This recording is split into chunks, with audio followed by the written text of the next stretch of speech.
geçsinler. Son anda bura geldi. Ona göre hamımız hazırlıksızdır.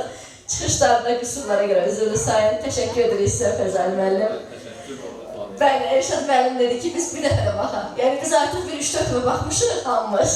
Həm ötən il, həm bu il, amma insan doymur. 3 rəsmdə YouTube-da var. Yazsaz Fəzəl Zəkəriyyə, hər rəsmin bu şəkildə təqdimatı var. Teşekkür ederiz sizə Fəzəl müəllim, minnətdarıq.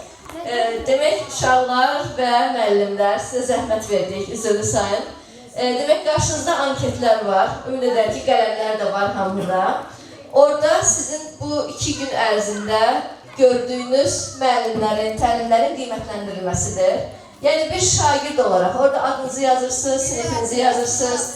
Orada var tam razıyam, qismən razıyam, heç razı deyiləm, məmnun qaldım, xoşuma gəldi, gəlmədi. Bir-iki dənə açıq sualımız var ki, daha nə olması istərdiniz, yenə gəlməyimizi istərdiniz və s.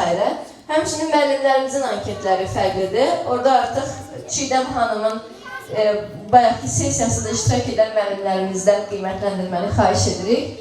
Mən indi sizə yaxınlaşacağım. Əgər kimsə əzilibsə, kimsə bilmədən nəsə yazıbsa, əlavə anketlərimiz də var. Kimdəsə anket yoxdursa, onu da mənə desin. Mən onlara...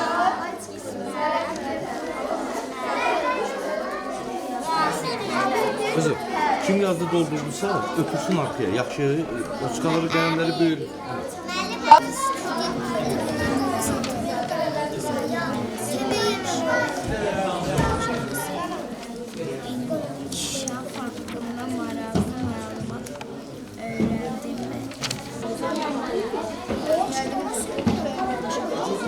Kimde?